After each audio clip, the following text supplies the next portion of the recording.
I feel like it's kind of extra to have a microphone. I don't know. I figured the sound quality would be better. Oh, hello. Hello and assalamu alaikum. If you're new here, my name is Samia. Welcome to my channel. My grandmother's funeral was a year ago today. This is not a depressing video. I really want to talk about my grandmother's death, Allah yarhamha, because I feel like when death is talked about, it's talked about under very heavy context. I've been wanting to talk about this pretty much for the last year. When I think about death in general, I think about how in Islam, when someone dies, we say, Inna Lillahi wa Inna Ilayhi Raji3oon, which basically means, to God we belong and to God we will return. Growing up, I always just thought it was something that you say when someone dies. I never really thought about the actual context and the meaning of it, and how it can actually apply to the living. And matter of fact, it's something that you say when someone dies as a reminder to the living. You're not saying it to the dead, you're saying it about the dead. The phrase Inna Lillahi wa Inna Ilayhi Raji3oon is mentioned when someone dies because that's when you return to God. That's when you're returning to your creator. I'm making this video a year later on purpose. This last year has taught me, if anything, that nothing that I have is really mine, first of all, but it's definitely not mine forever. That includes the people that I love, none of the plans that I made, not even the version of myself that I was a year ago is who I am today. A lot of it comes with a grieving process, right? Like a lot of it is kind of sad, and it's like, okay, yeah, like I've lost some and I've gained a lot too, alhamdulillah, but it's also really freeing to think about Inna Lillahi wa Inna Ilayhi Raji3oon. It means nothing that I have here will be going with me when I die. It means that I don't have to hold so tight onto things because they were never meant to stay forever. Nothing that I'm holding on to is mine to hold. You're gonna die and you're not gonna take any of that with you. Not your favorite outfit, not your favorite person, not your favorite brand. You know what I'm saying? Like, you don't get to take any of that with you. In Islam, when someone sneezes, we say, Alhamdulillah. Immediately after we sneeze, we thank God.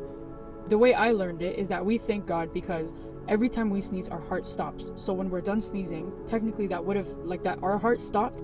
God stopped our heart and returned its beat in a split second. So we say, Alhamdulillah, that I am back, basically.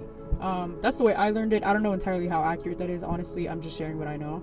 But if you woke up today, that alone is a sign that Allah decided that your story is not finished. My grandma, alhamdulillah, was guided to Islam like a few years before she passed away. She handled hardship with so much faith. Even in her passing, she reminded me that we belong to Allah in life and in death. Inna Lillahi wa Inna Ilayhi Raji3oon is said to the living as a reminder of your safety net. It's a reminder that you are safe because it's not about where you are right now, it's about where you're gonna end up. Your ending is not here. Matter of fact, every single day is your new beginning because your ending stays the same. Your destination is the same. Whether you wake up today at 5 a.m. and have a full productive day for 16 hours and get a full 8 hours worth of rest, or whether you wake up at noon and don't do anything and doom scroll all day, it doesn't matter. Your destination is the same. At the end of the day, you're gonna die. Inna Lillahi wa Inna Ilayhi Raji3oon. We will return. We belong to God. We belong to Allah. And to Him we will return. It is a collective loss and a collective returning. You see people faced with calamities that are so atrocious, it's like unbearable to see, let alone to live and to experience. And I think of the people of Gaza and the people of Sudan and the people of Yemen and the people dying around the world who face death every single day, multiple deaths, mass deaths every single day. And there's this like endless string of losses that the world does not even bear witness to. And still, they're facing those losses with so much faith that they're not here. They're not here for a long time. They're returning to their creator. So for me, it used to be something that you say only when someone dies. If you belong to the one who created you and who created the mountains and the stars and the skies and the clouds, then there is not a single loss that can strip you away from your destiny. You lose a job, guess what? It wasn't really yours to begin with. There's something better. You're making space for something better. Allah is making space. He's rearranging things in the form of what seems like a loss to you is actually really an answered prayer. You lose a friend that you've had for a really long time, guess what? You guys crossed your paths, okay? The purposes that you guys filled for each other is fulfilled, and you're done. And it helps you ground yourself in hardship whenever you're thinking about, okay, we belong to something greater. It pulls us out of this spiral of like, oh, why me? Like, how come like how come I'm the one that had to lose this? Or how come, like, why is this happening to me? Maybe it's not happening to you. Maybe it's happening for you.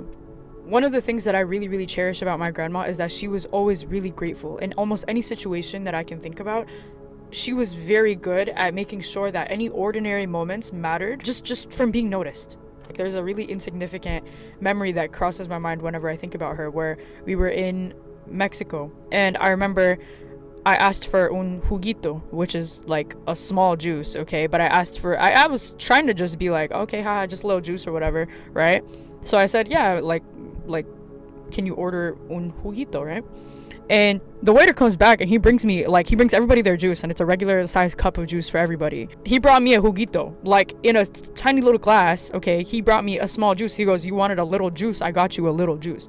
And she starts laughing, and you know, in that moment, she could have been like, bruh, you're messing with me, you know what I'm saying? But one, he did exactly what we asked for. And two, she made such a memorable moment out of that for me. I don't know why. It's such a, like, it sounds so stupid now that I'm saying it out loud, but that's such a, like, it's such a fond memory I have of her, because it's so funny, like, in a stupid way. But when you really think about it, it's gratitude in permanence. Like, nothing lasts forever. Those small ordinary moments matter even more, because that's one of the most insignificant memories that I could possibly have with her.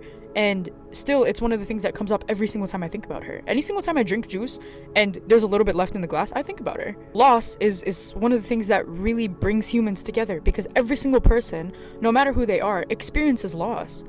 And we're all heading back to the same place. Inna Lillahi wa Inna Ilayhi Raji3oon. We are in this together.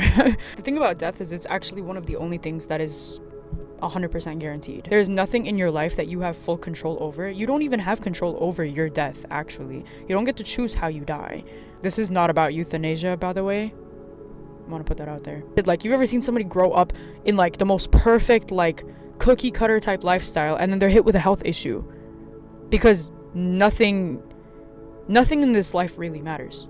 You know, like, and it's a freeing experience. I'm not saying it like, oh, nothing matters. Like, I'm saying it in a way of like, oh my god, nothing matters, and that's incredible, because you're not dying with any of your stuff. Like, you don't get to take that Lambo with you to the grave when you die. If you take away anything from this video besides just me ranting to my camera in my car, here's what I want you to remember. You're not here by accident. You are not here empty-handed. And more importantly, you're not here forever. It's so funny because we spend our whole lives thinking about what people will say, and at the end of the day, what they'll really be saying is Inna Lillahi wa Inna Ilayhi Raji3oon. We all belong to God, and to him we will return. But what are you returning with? This is the first video I'm making. It's definitely not the last. I just want to say thank you for listening, and I hope that if you're facing a loss, that this resonated with you and kind of keeps you a little bit motivated and inspired. Until next time, thanks for watching. Toodles.